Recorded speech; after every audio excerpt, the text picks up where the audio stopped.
একদম টাটকা লোটে মাছ নিয়ে আজকে চলে এসেছি। তাহলে চলো প্রথমে মাছটাকে কেটে ধুয়ে পরিষ্কার করে নিই। মাছটাকে কেটে ধুয়ে পরিষ্কার করে নিয়েও চলে এলাম।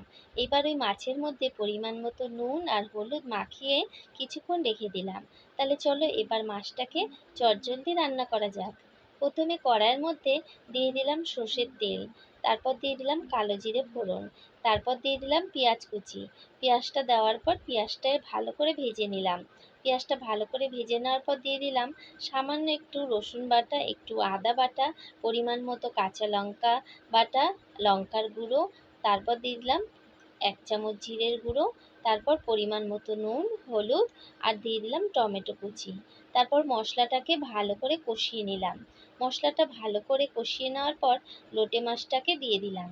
এইবার মাছটাকে মশলার সাথে ভালো করে মাখিয়ে নিয়ে মাছটাকে কড়াইয়ের মধ্যে একটু পেতে ছড়িয়ে দিলাম।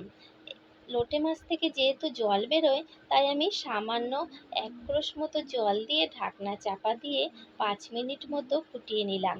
5 মিনিট পরে ঢাকনাটাকে সরিয়ে দিয়ে মাছটাকে আমি খুন্তি দিয়ে একটু আস্তে আস্তে উলটপালট করে দিলাম। যেহেতু লোটে মাছটা খুবই নরম থাকে, তাই খুব আস্তে আস্তে এখানে উলটপালট করে দিতে হবে। তারপর একটু ফুটিয়ে নিয়ে উপর দিয়ে কাঁচা লঙ্কা চেরা, ধনেপাতা কুচি আর একটু সর্ষের তেল ছড়িয়ে দিয়ে নামিয়ে নিলাম। তৈরি হয়ে গেল লোটে মাছ। আমার ভিডিও তোমাদের যদি ভালো লাগে, আমার চ্যানেলটাকে অবশ্যই সাবস্ক্রাইব করে দিও আর লাইক করে দিও। আর তোমরা কে কে লোটে মাছ খেতে ভালোবাসো আমাকে কিন্তু অবশ্যই কমেন্ট করে জানিয়ে দিও। এইবার আমি গরম ভাতে খেয়ে দেখি আজকে আমার লোটে মাছ রান্নাটা কীরকম হয়েছে। খেতে কিন্তু দারুণ হয়েছিল।